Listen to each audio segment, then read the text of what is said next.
warahmatullahi wabarakatuh. Waalaikumsalam warahmatullahi wabarakatuh. Bismillahirrahmanirrahim. Alhamdulillahirabbil alamin. Wassalatu wassalamu ala asyrofil anbiya'i wal mursalin nabiyina Muhammadin wa alihi wa sahbihi ajma'in, amma ba'd.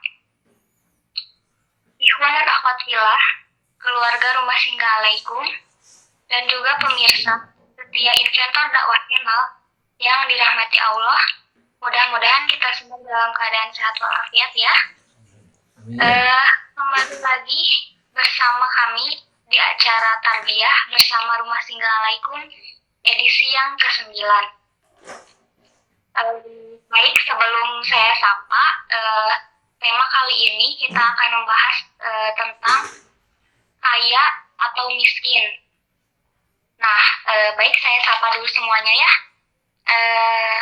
Yang pertama, Pak Panji, gimana kabarnya? Sehat? Alhamdulillah sehat walafiat. Barakallah. Alhamdulillahirabbil alamin. Dan di sini juga ada Sasa ya. Sasa sehat.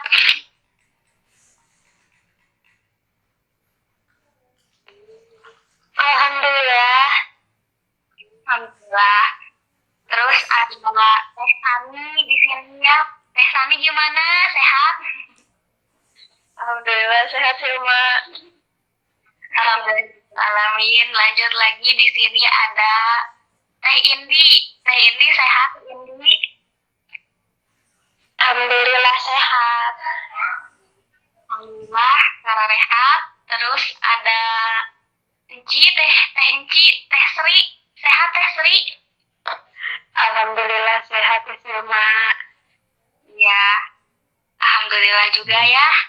Teh Sri sehat. Teh Siti sehat, Teh Siti?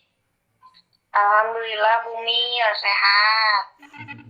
Alhamdulillah ya. Ada apa Terus nih? yang terakhir ada Apit, yang di video call dulu yang kita sapa ya. Ada Apit. Terakhir, sehat Apit? Alhamdulillah sehat. Dan di sana ya yang berkumpul langsung dengan Apanji ya di rumah Fahmi, semuanya sehat di sana? Alhamdulillah sehat. Masih dalam lindungannya. Iya, dalam lindungan Allah. Alamin, semuanya dalam keadaan sehat walafiat, dan mudah-mudahan kita siap mendengarkan ilmu baru yang akan disampaikan kali ini. Baik, saya di sini mau menceritakan kisah salah seorang sahabat Nabi, yaitu Abdurrahman bin Auf. Abdurrahman bin Auf adalah salah seorang sahabat Nabi Shallallahu Alaihi Wasallam dan termasuk salah seorang yang termasuk asabiqunal awalun. Beliau lahir 10 tahun setelah tahun gajah atau bertepatan dengan 580 Masehi, dan wafat pada tahun 653 Masehi.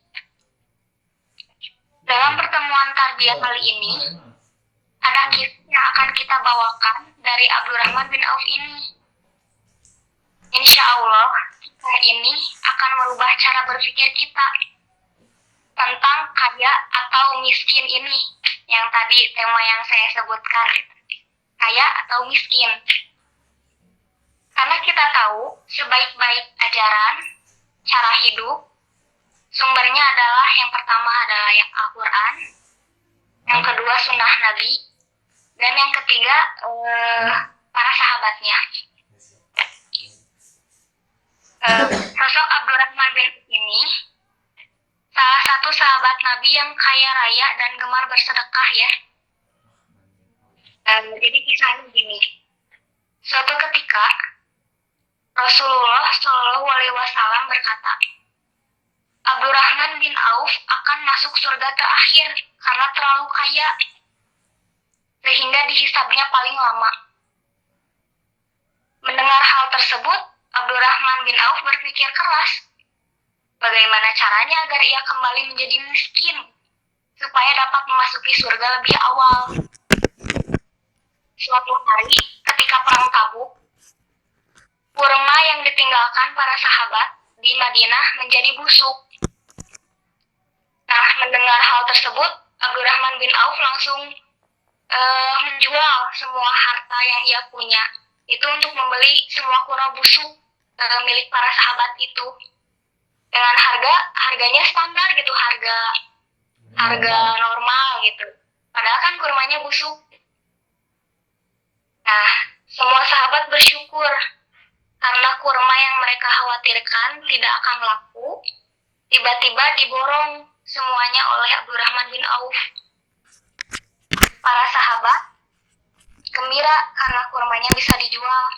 Begitupun Abdurrahman bin Auf yang senang soal gembira gitu, malah senangnya membeli kurma busuk teh gitu, karena ia berharap jatuh miskin. Namun berharap jatuh miskin. Namun tiba-tiba orang yang datang dan mengaku berasal dari utusan Yaman. Dia memberitakan bahwa di negerinya sedang terkena wabah penyakit menular. Sehingga Raja Yaman mengutus dirinya mencari kurma busuk. Karena menurut raja itu teh, kurma busuk adalah salah satu obat yang bisa menyembuhkan penyakit menular itu gitu. Jadi dibeli si kurma busuk itu teh sama utusan Raja Yaman tersebut. Akhirnya kan diborong semuanya kurma milik Abdurrahman bin Auf ini.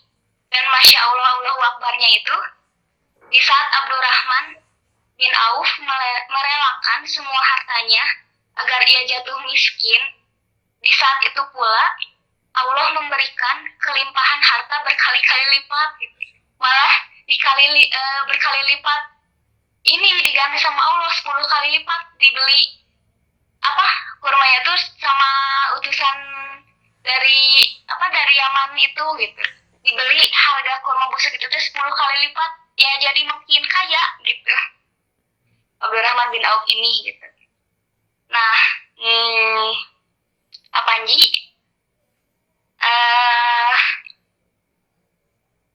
mana? Nah, Panji gimana tuh? Ya. Dari tersebut itu. Segini suara kedengaran jelas. Yes ya. Segini ya. Bismillah, alhamdulillahilladzi bi ni'matihi tatimmu shalihat, asyhadu alla ilaha illallah wa asyhadu anna Muhammadan abduhu wa rasuluh. Allahumma shalli ala Muhammad wa ala ali Muhammad. Subhanaka la ilma lana illa ma 'allamtana innaka antal alimul hakim.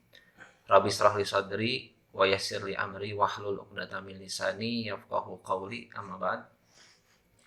Puji syukur kita panjatkan kehadirat Allah Subhanahu wa taala yang dimana kita masih dalam keadaan sehat walafiat, dan yang lebih berbahagia lagi adalah kita diberikan nikmat luang dan waktu, kita mau menyempatkan untuk kajian ya. Semoga saya merasa bahagia sekali banyak yang hadir di pertemuan kali ini, walaupun jaraknya jauh, tetapi dengan media yang ada, dengan kecanggihan handphone kita masih bisa bertemu walaupun dengan jarak yang berbeda-beda gitu. Itulah contoh sikap seorang mukmin.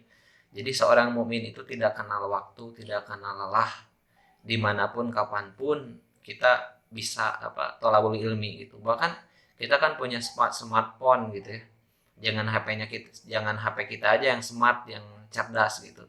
Tapi kita harus mempergunakan handphone ini untuk bisa mengakses berbagai ilmu yang ada gitu. Nah, mudah-mudahan khususnya untuk teman-teman yang baru yang hadir di tarbiyah kali ini dan seterusnya, mudah-mudahan ada manfaatnya dan juga mudah-mudahan ilmunya berkah dan bisa kita aplikasikan di kehidupan kita sehari-hari. Itu ya.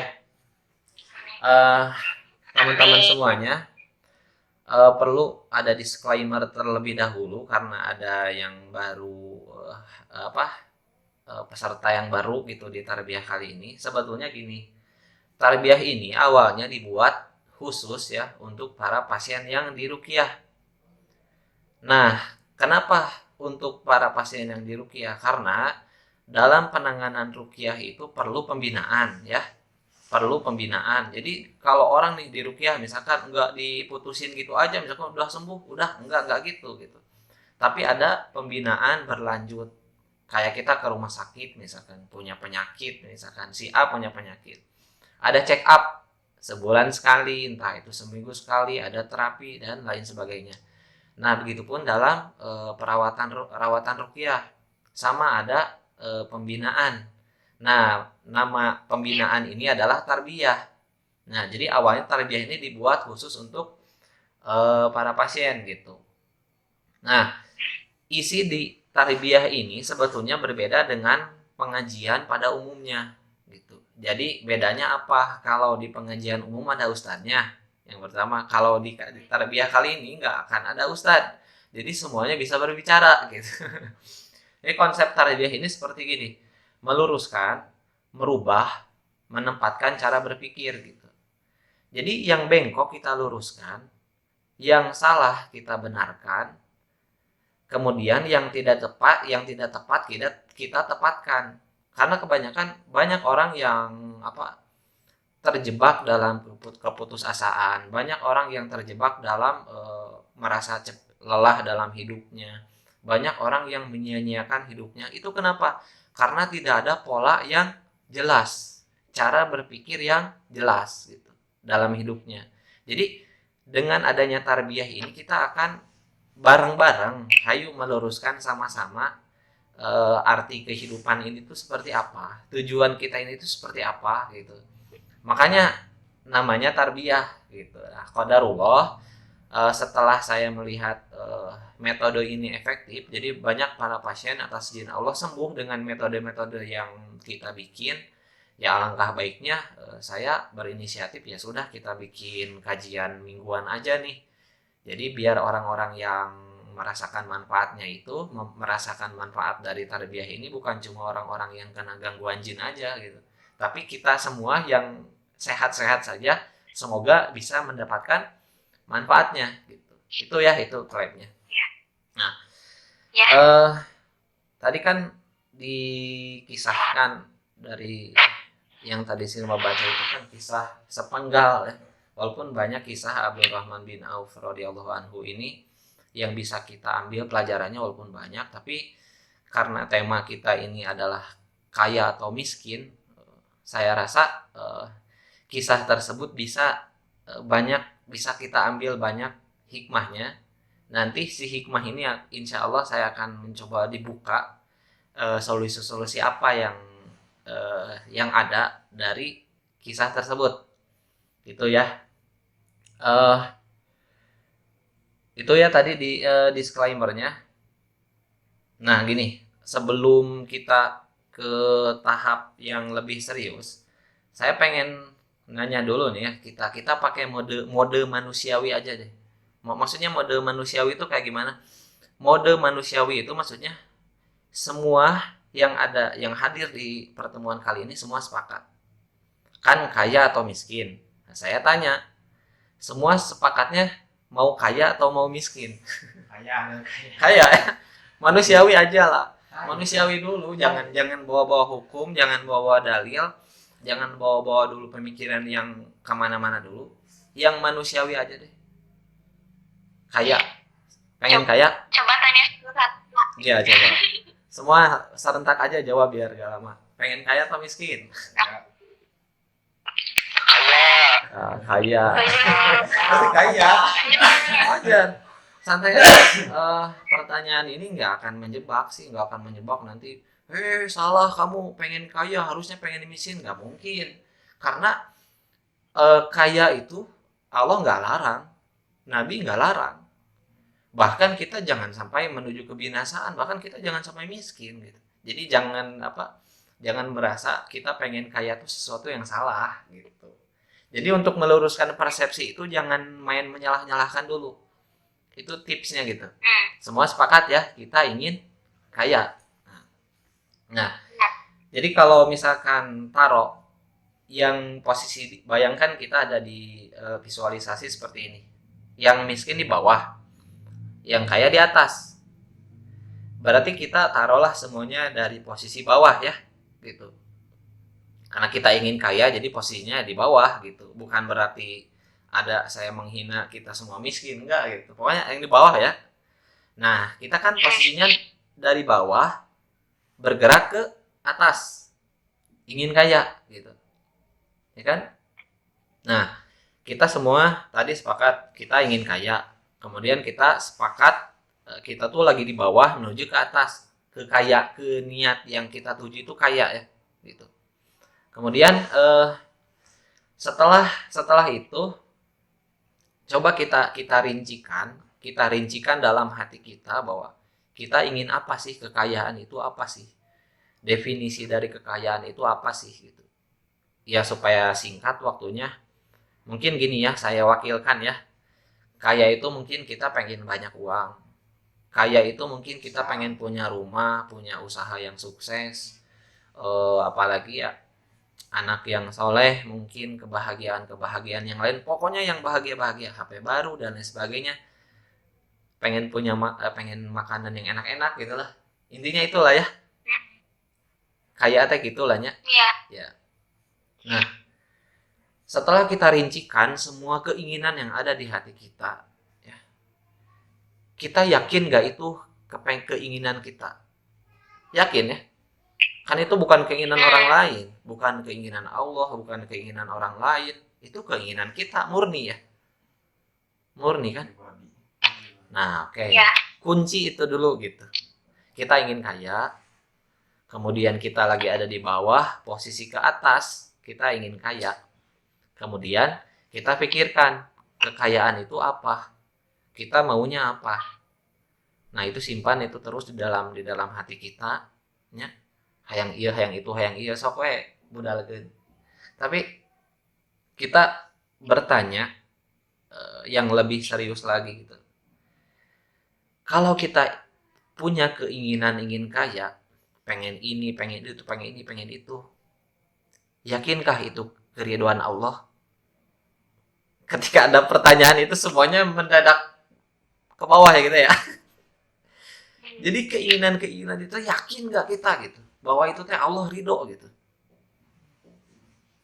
Kalau ada keimanan di hati kita, pasti kita akan mengatakan, oh iya ya, Allah ridho gak saya pengen ini, Allah ridho gak saya pengen itu gitu.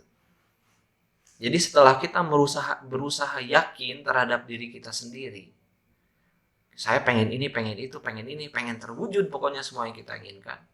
Tapi ketika kita ada satu aja pertanyaan, yakinkah bahwa kita Allah ridho dengan keinginan-keinginan itu? Kita menjadi ragu kalau kayak gitu. Belum tentu, memang jawabannya memang belum tentu. Nah, masalahnya adalah tidak semuanya keinginan itu harus terwujud di dunia ini.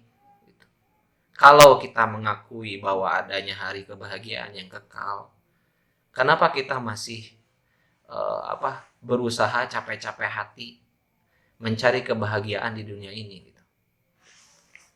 Jadi kalau ternyata kesenangan-kesenangan atau niat-niat kita ingin kaya itu tidak menggapai ridho Allah, apa gunanya gitu. Ya, sampai situ sepakat ya? Ya. Kembali ke tes ilmu dulu. Sepakat. Ya. Benar juga ya, apakah Allah ridho apa enggak gitu. Benar-benar kayak oh iya, isi Allah enggak ridho. Nah, Panji dari kisah yang tadi saya ceritakan ya, kisah Abdurrahman bin Auf ini, pola seperti apakah yang Panji temukan dalam kisah Abdurrahman bin Auf? Ya. Polanya. Ya baik, teh gini. Kan semua ilmu itu kan ada pola ya. Bahkan kehidupan kita itu ada pola gitu. Misalkan kita membuat kita lagi ngejahit baju, maksudnya ngejahit baju pakai mesin jahit, bukan ngejahit mah tuh ngejahit di apa ya, ngejahit baju, kalau nggak ada polanya berhasil mah nyemuanya harus ada pola ya. Bikin rumah kalau nggak ada polanya ya nggak bisa, harus ada polanya mah. Lamun nggak ada pondasinya kudu jadinya ada kumaha gitu. Ada pola. Tah, kehidupan juga ada pola gitu. Nah, kalau kita tadi kan barusan pertanyaan tes ilmu, pola seperti apa yang apa yang ditemukan, yang saya temukan di kisah Abdurrahman bin Auf radhiyallahu anhu. Saya menemukan di kisah itu ada pola gini. Kaya ke miskin, miskin ke kaya. Gitu. Polanya itu kunci ya. Kita tanam dalam akal kita.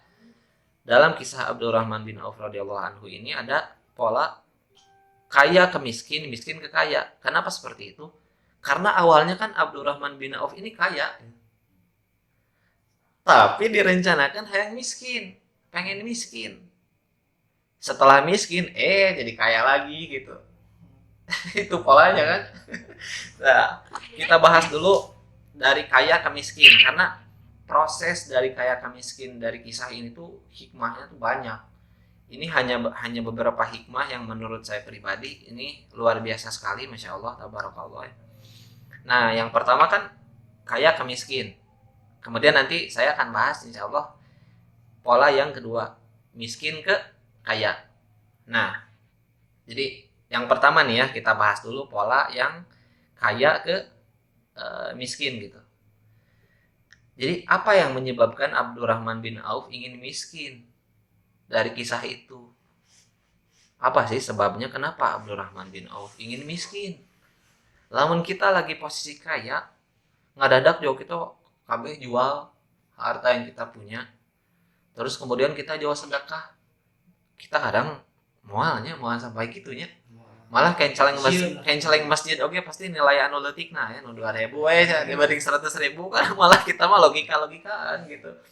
Matematikana masih kene versi manusia gitu. Ketika kita dituntut untuk misalkan sedekah misalkan, kita malah bae nu penting mah beli naonnya nu anyar gitu. Wah, dunia pokoknya mah gitu. Tapi Abdurrahman bin Auf radhiyallahu anhu enggak gitu. Apa yang menyebabkan Abdurrahman bin Auf ingin miskin? Karena sabda Nabi Shallallahu Alaihi Wasallam ya, Sil ya, Sil Maya. Apa sabdanya tadi? Sabdanya teh masuk surga paling terakhir karena terlalu kaya gitu. Jadi hisabnya lama. Ya, jadi hisabnya lama gitu. Kan kaya, hisabnya lama. Ya. Nah, itu poin yang harus kita catat. Kenapa Abdurrahman bin Auf radhiyallahu anhu pengen miskin? Karena sabda Nabi. Kenapa kok sampai bisa seperti itu? Gitu. Intinya karena ada rasa percaya kan? Percaya kepada Allah dan Rasulnya. Ketika Abdurrahman bin Auf mendengar sabda Nabi seperti itu, ya kaget dong. Wah, itu teh Rasul itu pasti tahu atuh kunci-kunci. Ya padahal ujung-ujungnya masuk surga. Tapi nggak mau paling terakhir. Sieun atuh. Jadi hikmahnya apa? Kepercayaan. Percaya. Keimanan kepada Allah dan Rasulnya seperti apa gitu. Yang sampai membuat Abdurrahman bin Auf itu tuh matang dalam bersikap gitu. Jadi intinya kalau kita sebelum ada ingin kaya, tapi kita menanamkan kepercayaan dulu kepada Allah, berarti kita jangan berasumsi, wah pengen kaya euy. Jadi kaya itu jangan jadi tujuan dulu gitu. Tapi tujuannya itu keimanan heula gitu. Percayakan ke Allah gitu. Percayain semuanya kepada Allah. Apalagi kepada Rasulnya gitu. Apalagi kisah ini diabadikan gitu. Ya, sudah 1400 tahun yang lalu, tapi kisah ini terus diulang-ulang oleh para ustadz-ustadz ulama-ulama kita ya. Berarti hikmahnya itu ya untuk siapa? Untuk kita sebagai umat Nabi Shallallahu Alaihi Wasallam. Gitu. depankan kepercayaan kita kepada Allah dan jangan berpikir bahwa kekayaan itu adalah tujuan gitu. Ya, itu.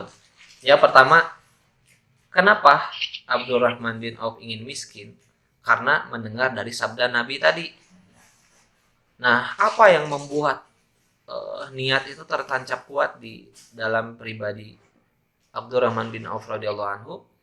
Karena percaya gitu, kepada Allah dan Rasulnya pertama. Terus kemudian tidak terpengaruh oleh apa yang dia punya gitu. Meski beliau kaya, tetap saja jika kekayaan tersebut menghalanginya dari surga Allah, menghalanginya dari lancarnya hisab ya, menghalanginya dari pertemuan beliau dengan Nabi dan para sahabatnya yang lain, kekayaan tidak ada artinya gitu. Jadi kita setelah melihat perspektif ini, kita harus memposisikan diri sejauh mungkin gitu di depan mata, tapi yang jauh gitu. Oh, maksudnya gini, akhirat itu kan kehidupan yang kekal gitu. Udahlah biar dunia mah diikhtiarin tapi nggak berharap kaya gitu.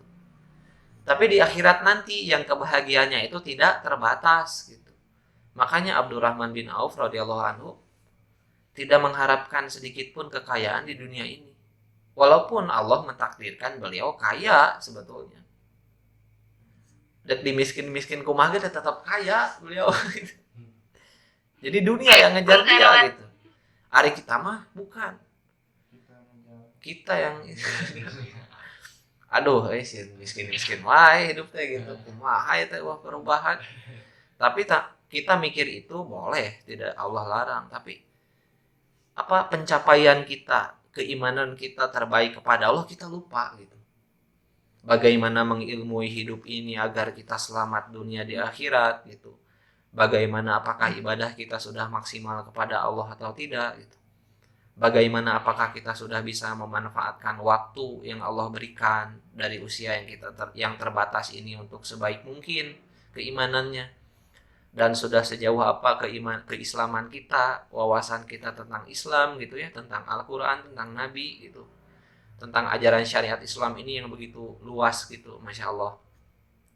Sehingga dengan sibuk karena kita ingin kaya, jadi lupa bahwa kita tuh sebetulnya ya diulang dari pembahasan kemarin, cita-cita kita adalah innalillahi wa inna ilaihi raji'un. Dari asalnya dari Allah, kembali pula kepada Allah gitu. Kita lupa gitu. Jangan sampai niat kita ingin kaya, sukses dalam kehidupan ini melupakan suatu cita-cita besar kita gitu. Jangan sampai niat kita ingin kaya, ingin sukses di dunia ini melupakan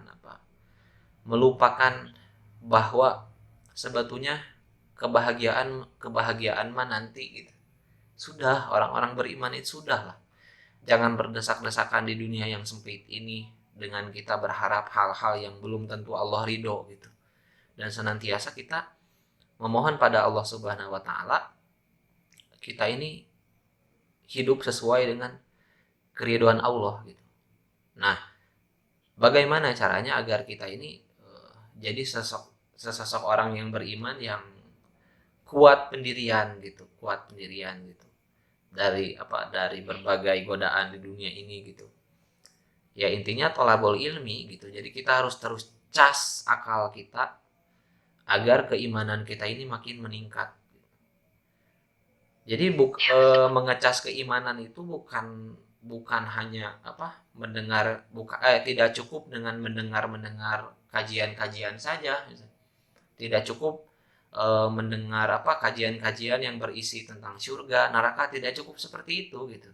Tapi kita itu harus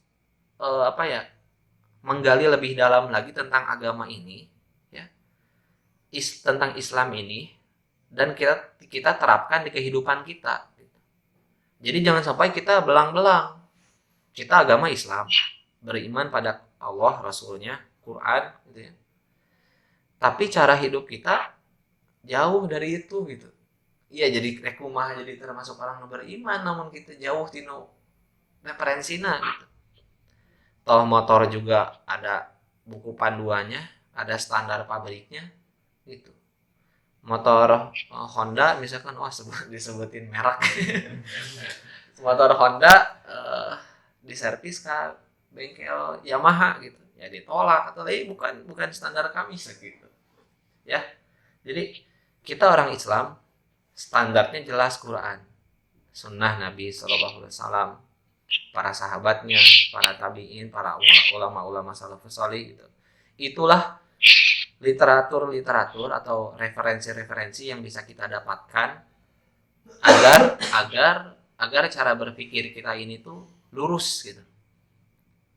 Tuh, itu ya pola yang pertama, dari kaya ke dari kaya ke miskin ya. Iya benar, dari kaya ke miskin gitu.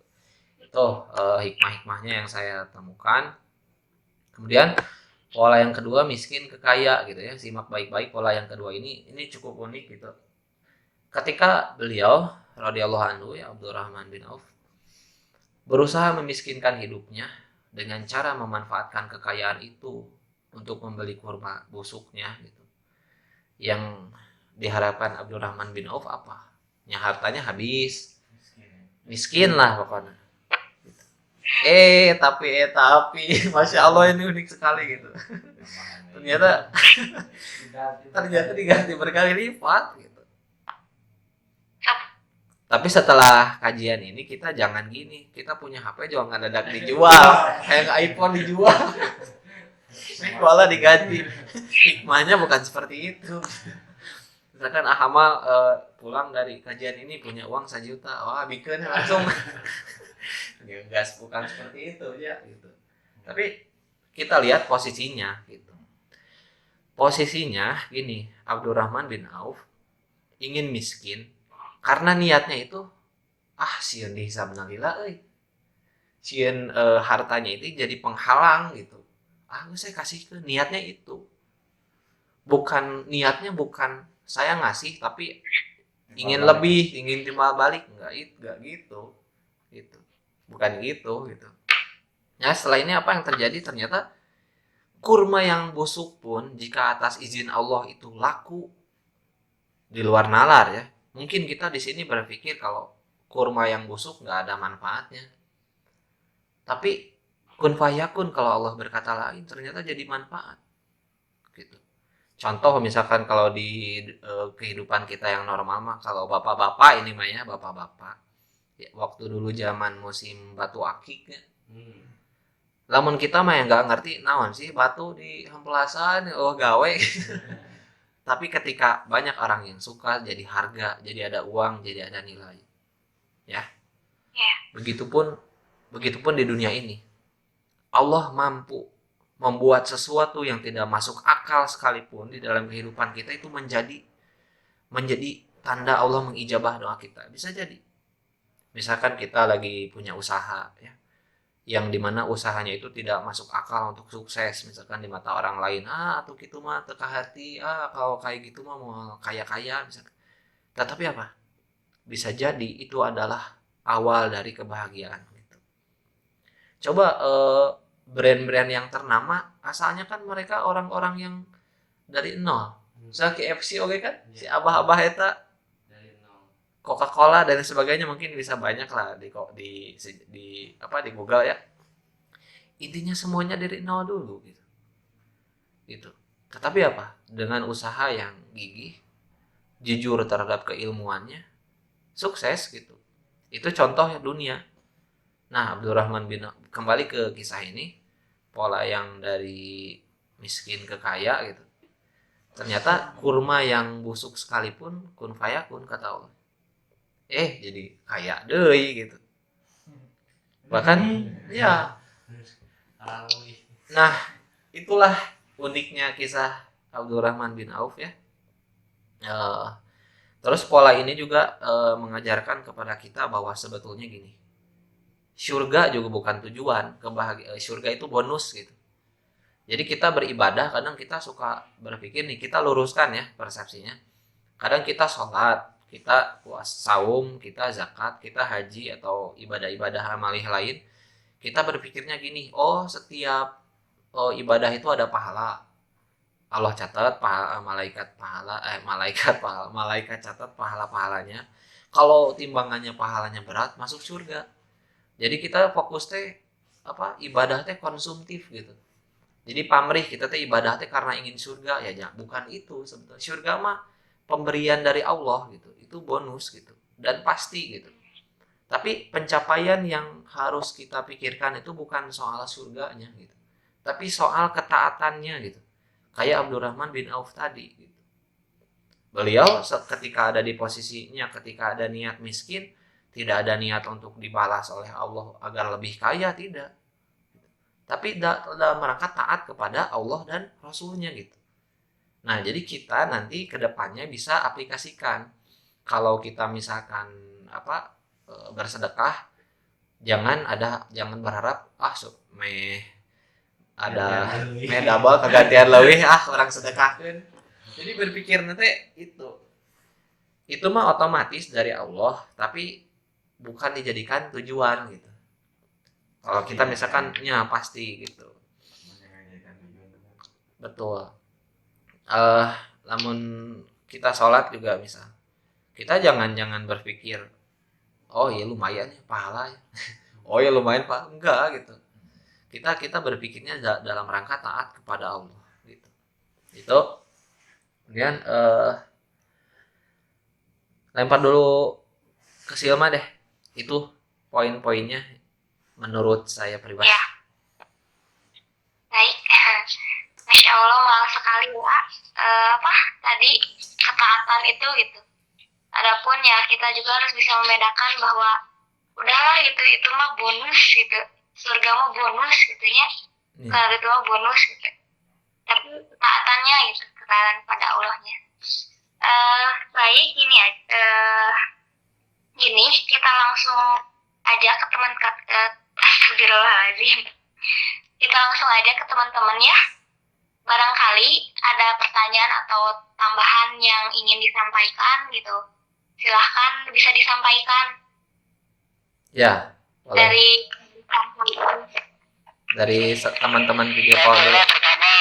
Sok. Silahkan. Fabiola, Panji, sedikit nambahkan ongko ya Bima, singkat, padat, dan jelasnya. Alhamdulillah, bagus. Sok. Jadi Kak Bima, mau kaya ataupun miskin, bagaimana kita menjalaninya? Kalau misalkan miskin, terus pandai bersyukur, sehingga kita bisa menjadi kaya. Kalau misalkan kita sudah kaya, ya seperti Abdurrahman bin Auf tadi, ingin menjadi miskin. Asli naik itu. Maksudnya bukan lagi menjadi miskin. Maksudnya terus bersedekah, jadi dermawan lah, kayak yang dermawan seperti itu.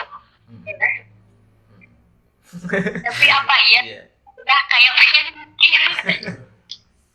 Dari bawah ke atas, atas ke bawah ya.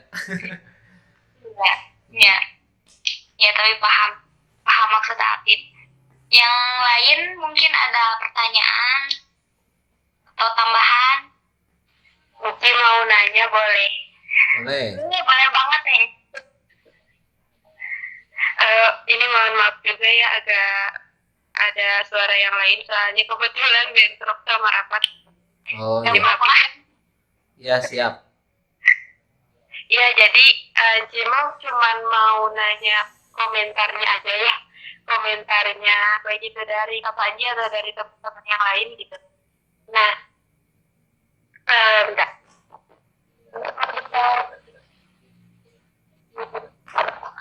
Ya jadi kan kita punya dua contoh lah ya, dua contoh tentang kaya dan miskin gitu. Dan itu kejadian gitu, emang kejadian nyata. Kita kenal dua keluarga. Yang satu mereka tuh suami istri gitu ya. Mereka tuh hidupnya tuh cukup ya, maksudnya stabil gitu. Mereka juga punya banyak tanggungan tapi bisa dipenuhi gitu semuanya.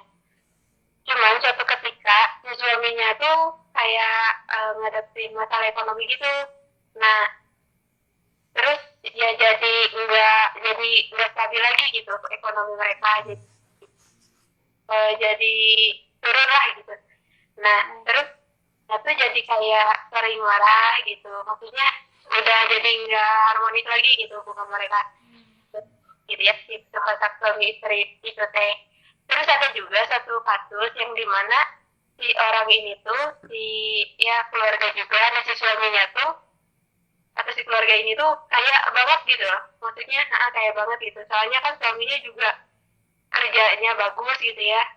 Kayak gitu, cuman hidupnya tuh nggak tenang, soalnya emang pekerjaannya tuh em, gimana ya, kayak jual beli tanah gitu kan, jadi kayak banyak konflik gitu, jadi kemana-mana tuh harus dikawal sama adalah teman polisi ya, kayak tentara gitu ya, kayak sejenis tentara lagi. Nah kayak kemana-mana tuh harus dikawal kayak gitu. Nah saya mau nanya gitu komentarnya, baik itu dari kakak yang lain. Nah kalau misalkan ya apa gitu yang sebaiknya mereka lakuin gitu kalau udah kayak gitu, apakah si kayaknya tuh lepasin aja pekerjaannya semuanya apa gimana gitu, sementara kan yang kita tahu tadi kata Silo makanya ditanya gitu, yakin ya kayak pengen jadi miskin gitu kan. Ya gitu Ya. ya, minta komennya aja sih gimana gitu yang Ya. sebaiknya mereka lakuin. Ya, ke saya dulu ini teh. Ya. Oke, insya Allah Bismillah berusaha jawab ya. Semoga ini jawabannya manfaat gitu. Jadi gini, kenapa orang sering terjebak di posisi ketidaktenangan? Intinya kan apapun yang dikeluhkan oleh orang kaya, gitu ya, orang yang miskin, intinya ketenangan hidup. Gitu. Banyak pasien yang diruqyah, beliau tuh orang kaya gitu, tapi kenapa dia merasa miskin gitu? Merasa pencapaian yang sudah dia capai itu tidak ada gunanya sama sekali gitu ya. Karena gini, yang pertama yang lebih mudah dicerna adalah salah memahami apa itu definisi gitu. Salah memahami definisi itu maksudnya kayak gini, salah memahami definisi kehidupan gitu.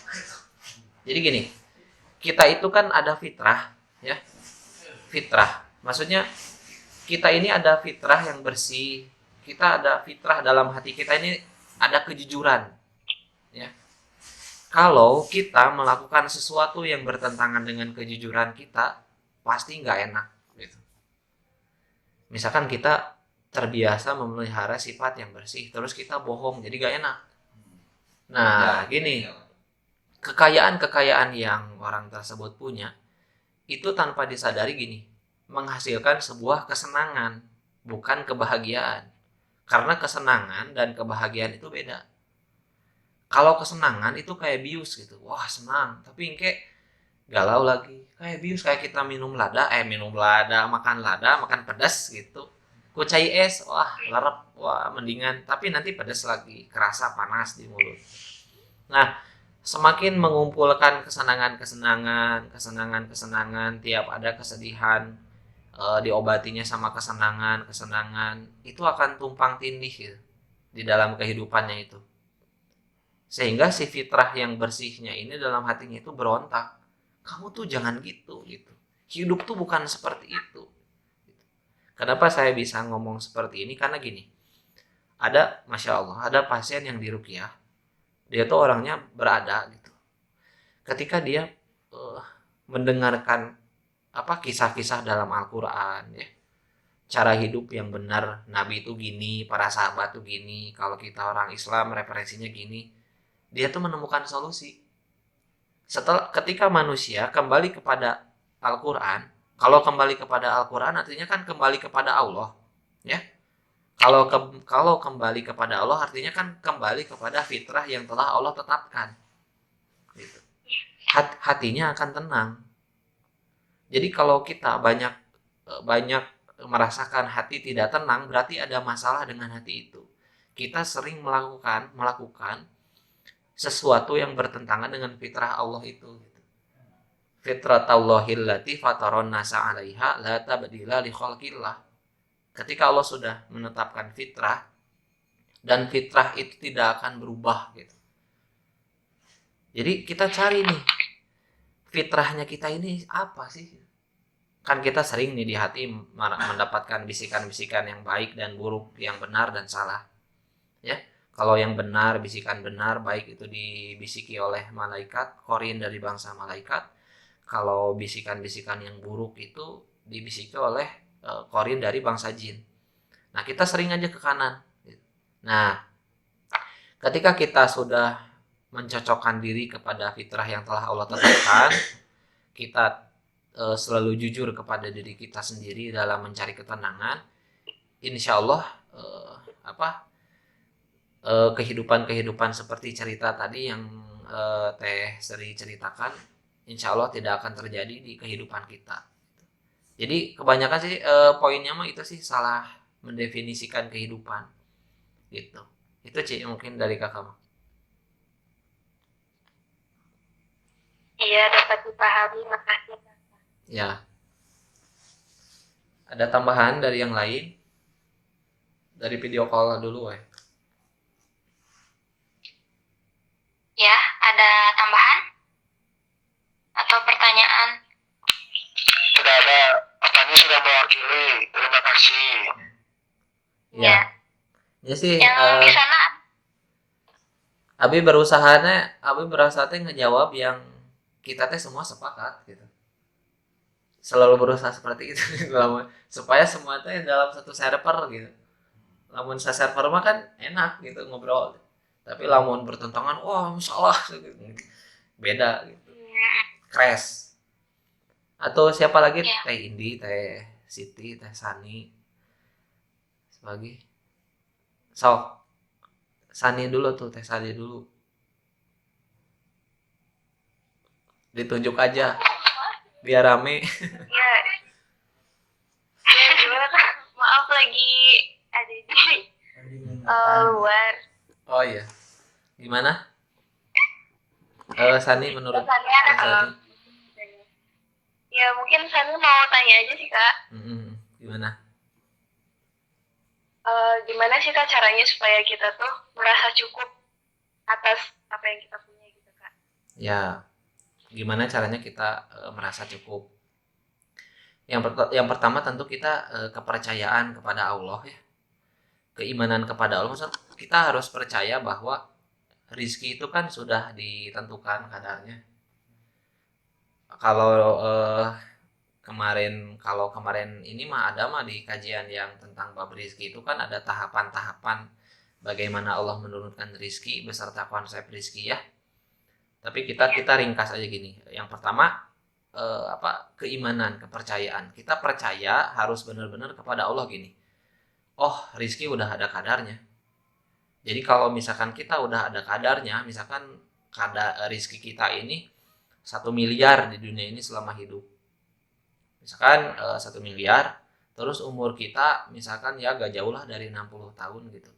Dibikin planning gitu. Ada modelan mau di lebih di 100 tahun beren gitu. Nah, setelah kita membuat planning seperti itu, menanamkan pikiran bahwa kita percaya bahwa Allah tuh menurunkan rizki sesuai kadarnya gitu. Ada tahapan-tahapan rizki. Nah, kita kalau ada rizki, kalau ada uang, kita manfaatkan sebaik mungkin untuk hal-hal yang perlu, yang penting, dan yang bernilai ketenangan bukan kesenangan. Maksudnya kenapa harus seperti itu? Karena gini, ketika nanti kita ada di posisi kurang, kita tidak akan prasangka buruk kepada Allah. Malah ketika kita rezeki kurang, kita akan ngomong kepada Allah, ya Allah, hamba teh perlu ini, tapi ini teh benar-benar manfaat ya Allah. Bisa nggak dikabulkan ya Allah? Hari itu malah alasan kita meminta kepada Allah benar, alasan kepada Allahnya benar-benar itu teh hal yang manfaat, yang maslahat, insya Allah Allah ijabah. Nah, jadi dengan pola hidup seperti itu, insya Allah nanti kita akan merasa cukup. Jadi kalau misalkan kalau tadi Teh Sani pertanyaannya gimana caranya hidup merasa cukup, kalau jawaban ringkasnya mah bersyukur aja sama Allah. Apapun yang ada ya terima aja. Saya tidak jawab seperti itu ya. Yang saya jawab ini pola. Jadi silahkan lakukan pola itu. Yang pertama tadi percaya kepada Allah. Yakin sama Allah bahwa ada kadarnya gitu. Ada persenan-persenan setiap hari kita dapat rezeki apa. Ya. Ada kalanya Allah tuh menurunkan rezeki itu bukan berupa materi aja, tapi bisa jadi kesehatan. Nah, kita manfaatkan kesehatan itu untuk taat kepada Allah Subhanahu wa taala gitu. Nah, kemudian yang kedua, kita manfaatkan ketika kita dalam keadaan di bawah, rezeki kita kurang, kita berpikir bahwa ketika kita ada dalam posisi punya rezeki, kita manfaatkan rezeki itu sebaik mungkin untuk hal yang berupa ketenangan, bukan kesenangan. Jadi kita hati-hati mengeluarkan rezeki, manfaatkan rezeki itu untuk hal yang penting, sehingga ketika nanti kita ada di bawah, kita bisa lebay kepada Allah gitu. Ya Allah, lagi butuh nih, tapi yang penting gitu, saya lagi penting butuh ini yang manfaat ya Allah. Karena orang-orang yang beriman akan meminta sesuatu yang penting, bukan sesuatu yang tidak penting gitu ya. Kemudian solusi yang terakhir dari saya gini, kalau misalkan kita ingin hidup merasa cukup, hendaknya kita berpikir bahwa kan kehidupan ini bukan kebahagiaan yang hakiki ya. Kehidupan ini kebahagiaannya terbatas. Jadi harusnya kita sadar kalau Allah tidak memberikan rezeki kita yang berlimpah di sini, bisa jadi Allah memberikan kebahagiaan di surga nanti gitu.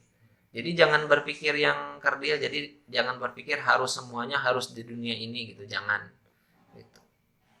Nah itu, jadi manfaatkan juga fasilitas-fasilitas yang ada, manfaatkan juga rezeki yang ada gitu. Ya itulah, semoga bisa menjawab ya Teh Sani. Ya, terima kasih banyak Kak Ya. atas jawabannya. Oke, siapa lagi?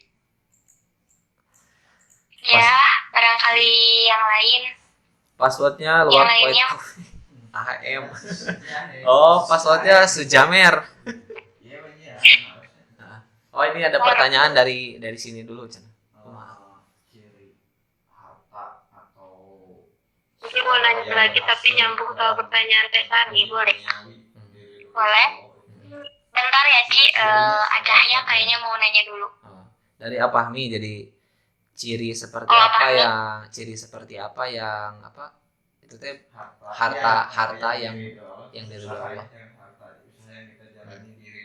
Ya. Ciri-cirinya harta itu teh usaha yang kita jalani juga, yang dimana harta dan yang usaha dijalani itu teh diridhoi oleh Allah gitu ya. Ciri-cirinya seperti apa gitu ya. Ciri-cirinya gini, kita bisa melihat dari ciri-ciri yang kita bisa lihat dulu ya.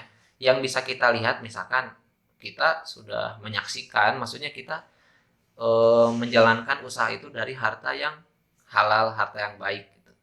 Setelah fondasinya itu, insya Allah ke atasnya juga baik, berkah. Tapi jangan berpikir di pertengahan jalan ketika usaha kita ini gagal ya, kita tuh merasa wah bobo hartana gak berkah nih. Bukan. Tapi karena memang alamiahnya yang namanya usaha, pasti ada jatuh bangun, itu mah seninya lah gitu. Yang pertama cirinya itu ya halal ya, terus ya halal dan berkah gitu. Kemudian yang kedua itu yang diridhoi Allah itu si usahanya ini tidak menghalangi orang tersebut untuk ada di agama Allah gitu. Jadi kalau si usaha itu, kalau si uang itu melalaikan kita dari ibadah kepada Allah, berarti sudah dipastikan itu usaha yang melalaikan.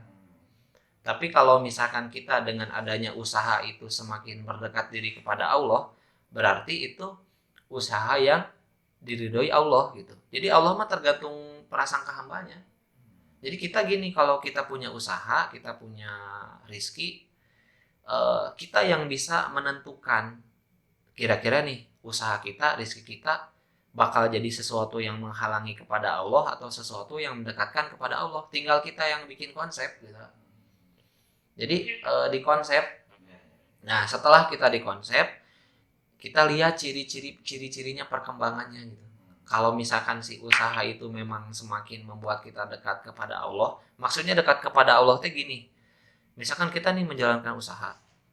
Nah, kemudian kita ini sukses di usaha itu. Kita berpikir dalam proses menuju sukses usaha tersebut tanggung jawab kita sebagai hamba Allah terpenuhi. Misalkan tugas kita kepada Allah terpenuhi, tugas kita kepada istri terpenuhi, tugas kita terhadap anak terpenuhi.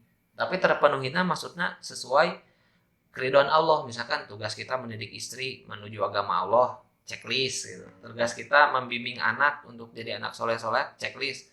Nah si usaha ini membentuk itu gitu. Itu insya Allah berarti ada dalam ridho Allah gitu. Jadi selama usaha itu mendekatkan diri kepada Allah gitu, berarti insya Allah itu diridhoi Allah ciri-cirina. Ya, Allah sampai ciri-cirina anu diabaikan ku Allah gitu. Diabaikan ku Allah teh kieu. Usahanya sukses, usahanya wah berlimpah uang, tapi malah bikin menjauh dari Allah. Misalkan bikin istri malah jadi hedonis. Jadi suaminya kaya sukses tapi istrinya jalan-jalan misalkan, atau pokoknya duniawi lah. Misalkan anaknya wah difasilitasi punya motor, punya mobil, terus anak yang lain dikasih rumah, dikasih itu, pada akhirnya anak satu dan anak yang lainnya pacekcokan, berpecah belah, bercerai-berai. Berarti itu ciri-ciri usahanya yang memang tidak diridhoi Allah gitu. Karena dunianya itu tidak dimanfaatkan untuk penopang ibadah gitu. Terjadi kerusakan. Nah itu jangan sampai gitu. Jadi nah itulah singkat jawabannya. Terus ada yang lain? Nah ya, Ahmad jelas. Silakan, di sini sudah jelas. Tadi Tenci mau nanya cenah, nyambung dari pertanyaan Teh Sani. Oh, apa cenah? Sok. Boleh. Ya, jadi kalau dari kakak sendiri atau dari teman-teman semua gitu ya tentang cukup, standarnya cukup tuh kayak gimana sih gitu? Apakah cukup buat makan hari ini aja? Apa kayak gimana gitu? Maksudnya cukup soalnya kan masih bingung ya. Maksudnya benar, kata benar. cukup tuh kayak gimana gitu? Ya. Kayak gitu sih kalau itu. Ya. Jadi gini. Soalnya saya sendiri pun juga bingung gitu. Ya. Cukupnya tuh kayak gimana? Parameter cukupnya itu gini. Misalkan kita ini dipecah ya, sehari gitu. Kalau misalkan tanda cukup itu makan, waktunya makan kita ada untuk makan. Waktunya kita ada saldo buat belanja gitu ya. Terus kita pengen beli terus kita pikir lagi, ini gak manfaat. Beli yang sekiranya itu untuk mencukupi kebutuhan kita saja gitu. Itu standar cukup. Yang lain misalkan kita lagi ada di posisi gini, kita tuh pengen sukses, tapi kita dituntut untuk mencari ilmu agama gitu. Nah kadang ketika kita berkeinginan untuk sukses, secara tidak langsung kita kan mengorbankan menuntut ilmu.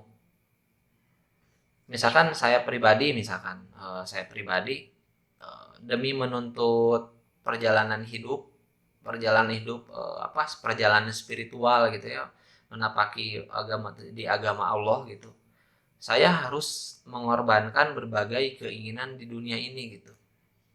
Keinginan yang pada umumnya misalkan ya pengen kuliah, pengen jadi ini sukses, itu sukses.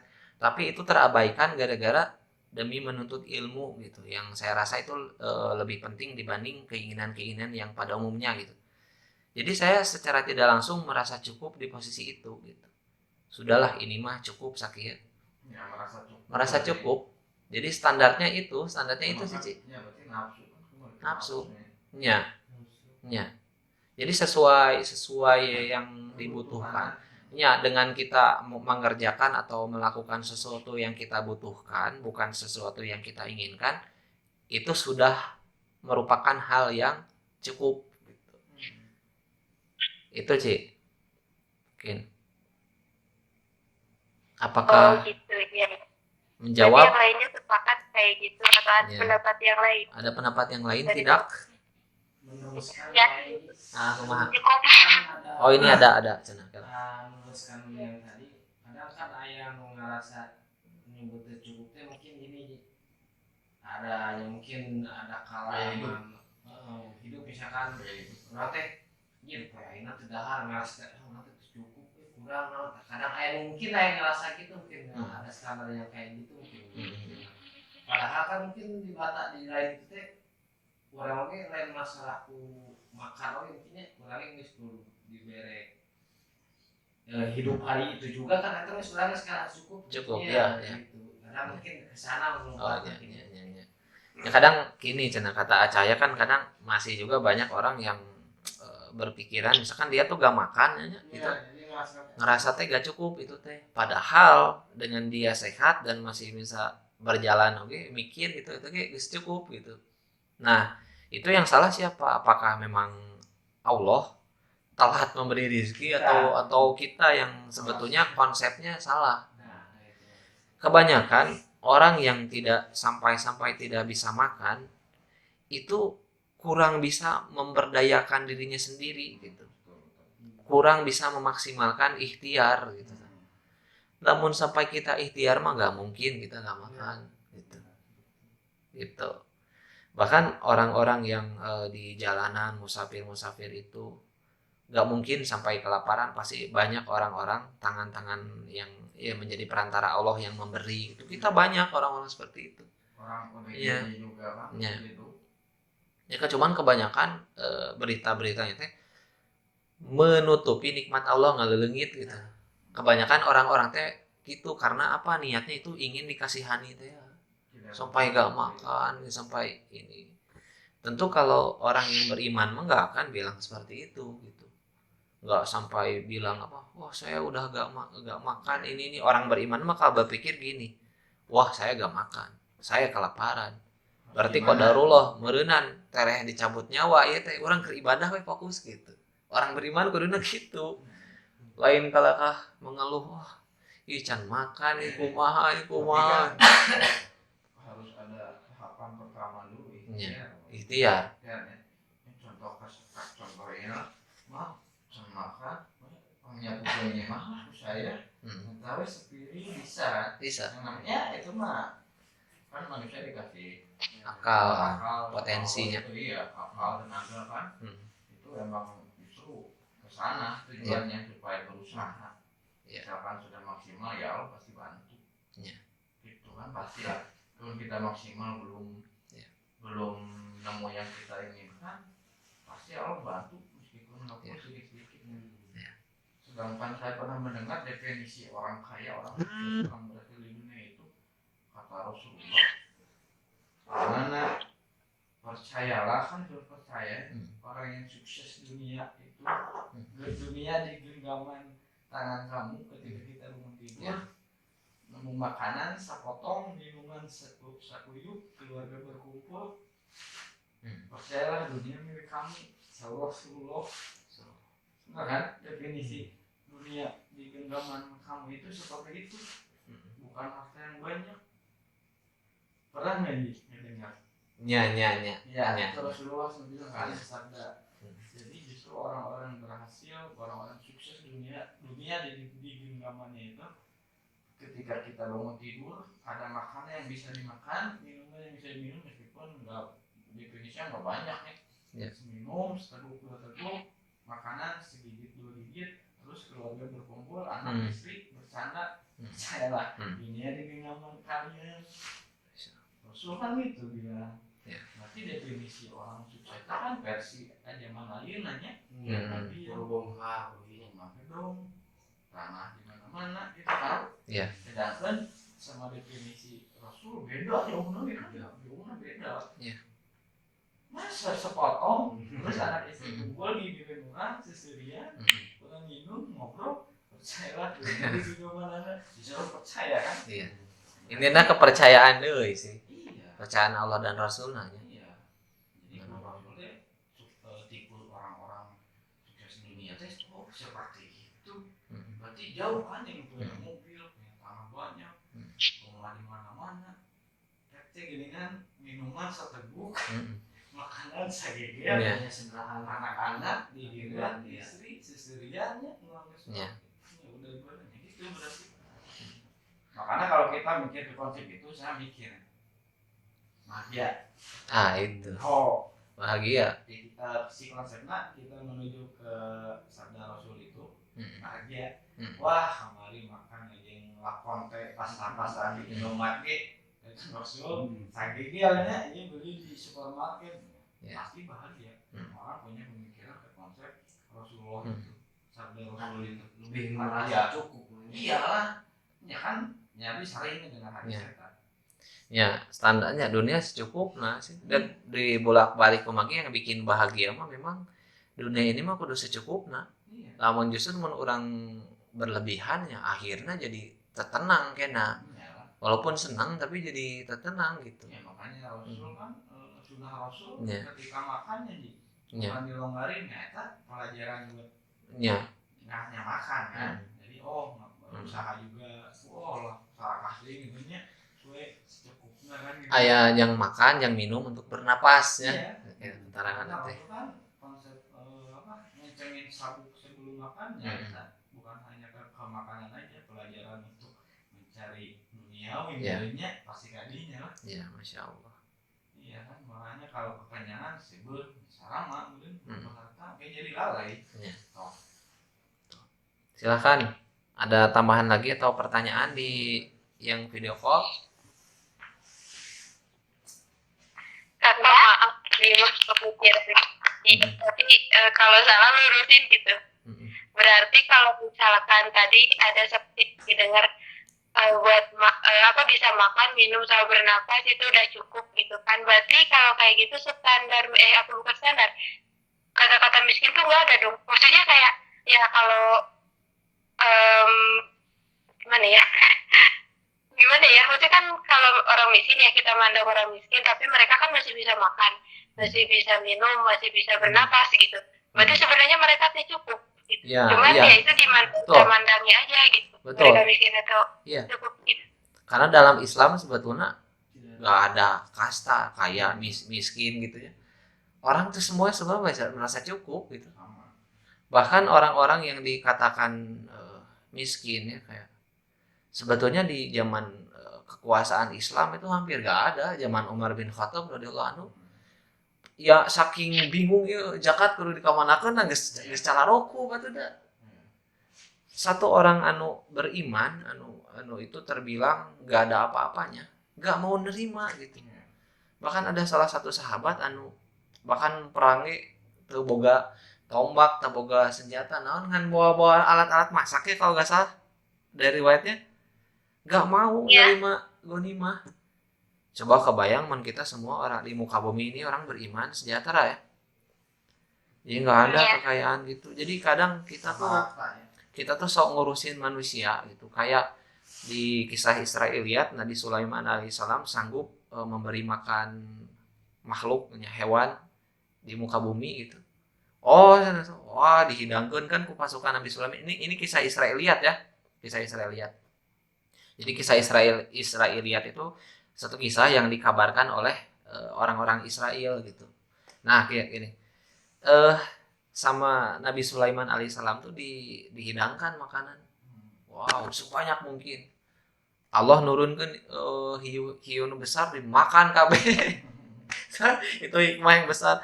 Kalau kita coba-coba, kita cobaan kita se-Indonesia ngurus hewan di laut paraban bisa mah miskin kita langsung habis harta kita.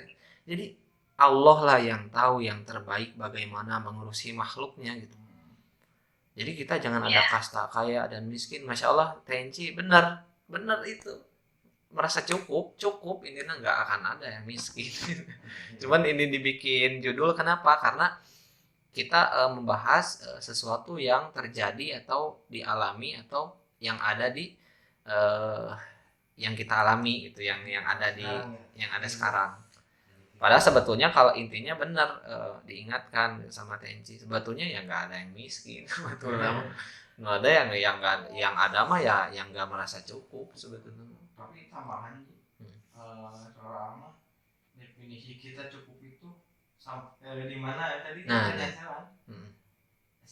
seorang diri kita sendiri yang punya ukuran. Ya. Ada kan? Kan beda-bedanya kapasitas orang tuh. Berapa makan per hari berapa orang kan contoh yang ini. Terus sekolah di sekolah. Nah terus tambahan-tambahannya apa kita yang tahu kan? Ya misalkan untuk kebutuhan hidup sehari-hari mah pasti nggak cukup, tapi kan di luar eksternal gitu itu hayang mainnya, hayang mobil, beda kan?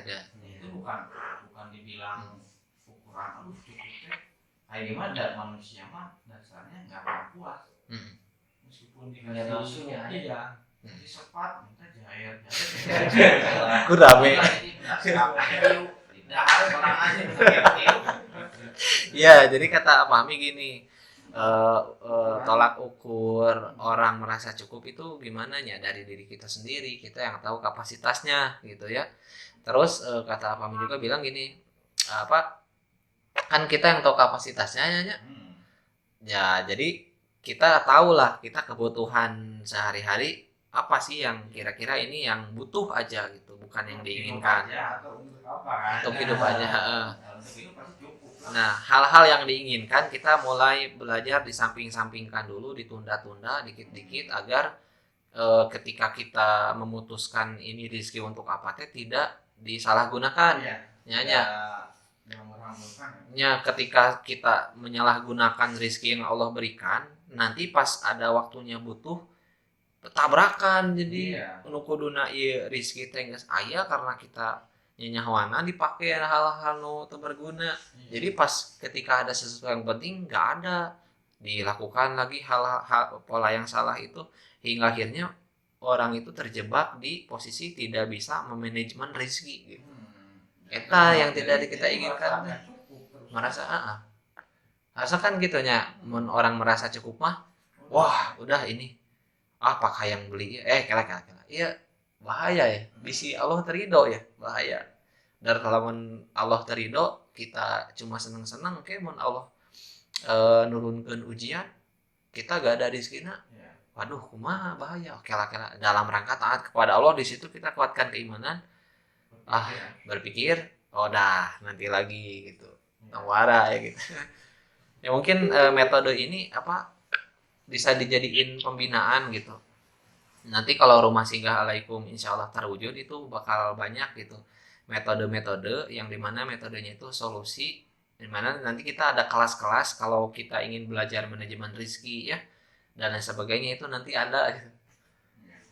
Insya Allah. Pokoknya teman-teman semua, saya memohon bantuan yang kepada teman-teman semua, mohon bantuan yang ya sebesar-besarnya ya, semampunya dengan tenaga dan kemampuan kita gitu. Semoga rumah singgah alaikum segera terwujud gitu. Amin ya Allah. Ya. Mudah-mudahan ya. Allah mudahkan. Ya, sok tetap ya. Ada tambahan lagi di situ? Ada tambahan lagi?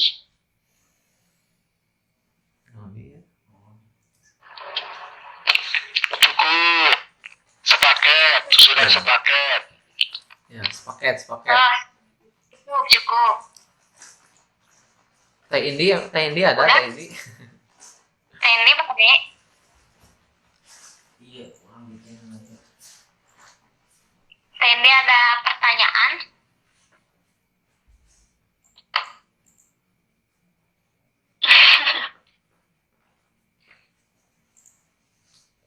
Yang lain? Halo?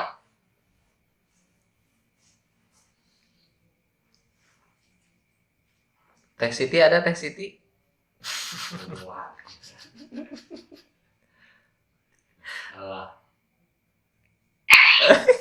Di PPND. Iya 2A juga ada di PPND. Salut ya, malahan mah ibu udah jadi seorang ibu tapi masih kene semangat buat nyariin Ya, ilmu gitu. apresiasi. Dari mah pendek. Mari apa? Kita harus ya. Bulan ya. Ya sudah. Jadi gimana kaya atau miskin? Ya intinya kalau kita ada di posisi kaya, ya manfaatkan kekayaan itu sebagaimana yang dilakukan Abdurrahman bin Auf atau sahabat-sahabat Nabi yang lain. Bahkan kita bisa mencari literasi bagaimana memanfaatkan kekayaan itu dengan baik dan benar sesuai syariat Islam. Kalau kita ada di posisi miskin ya nggak ada yang miskin gitu. Jadi kita itu apa ya, kalau misalkan paling ada gini, kita merasa ada di posisi yang bawah, ya kita terus aja jalani hidup ini dengan niat sukses boleh, sukses dunia boleh, tetapi jangan melupakan bahwa dengan kesuksesan itu teh mampu nggak, sanggup nggak kita menjadikan kesuksesan itu teh sebagai tanda prestasi di hadapan Allah gitu. Misalkan kita memanfaatkan kesuksesan itu untuk berjuang di jalan Allah gitu, misalkan itu contohnya. Jadi kaya ataupun miskin ya saya sepakat dua-duanya. Sepakat dua-duanya Jadi, dalam ya sepakat dua-duanya. Dua-duanya bukan.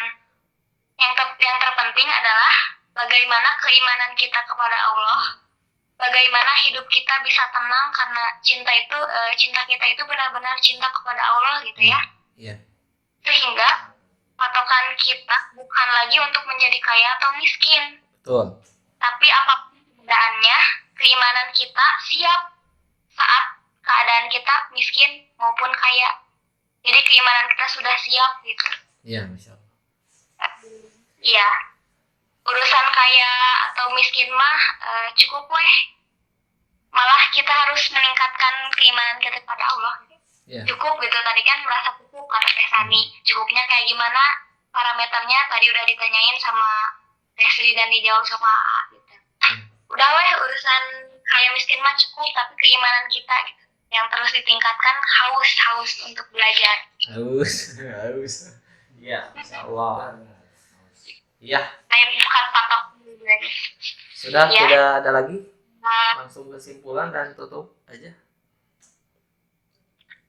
kita tutup saja ya, mungkin karena sudah tidak ada lagi pertanyaan. Sudah tunduh. Ya, dulu setengah. Wow, 10 kurang. Ya udah, kesimpulannya mungkin bisa saya simpulkan. Yang pertama, setiap kisah yang ada dalam syariat Islam ini, baik itu bersumber dari Al-Quran, Sunnah, ataupun kisah para sahabat Nabi, pasti ada pola. Yang dimana pola ini kalau kita teliti dan dipelajari, Masya Allah sekali hikmahnya banyak yang bisa kita ambil pelajarannya. Dan yang kedua, kalau kita ingin kaya, boleh banget gitu. Islam tidak melarang kita untuk kaya. Namun kekayaannya itu sebaiknya dimanfaatkan seperti Abdurrahman bin Auf yang dilakukan beliau gitu.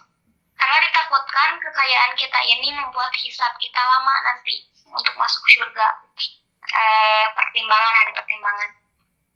Dan yang ketiga, Abdurrahman bin Auf mengedepankan keimanan kepada Allah dan Rasul-Nya. Jadi di sini kita dapat mengetahui apapun keadaan kita depankan keimanan, bukan keinginan yang belum tentu itu keridhaan dari Allah Subhanahu wa taala. Ditutup saja dengan doa Rabbana atina fid dunya hasanah wa fil akhirati hasanah wa qina azabannar. Wassalamualaikum warahmatullahi wabarakatuh. Waalaikumsalam warahmatullahi Waalaikumsalam warahmatullahi wabarakatuh. Selamat tidur. Mudah-mudahan bermanfaat. Amin. Amin. Ya, sampai jumpa di edisi ke-10.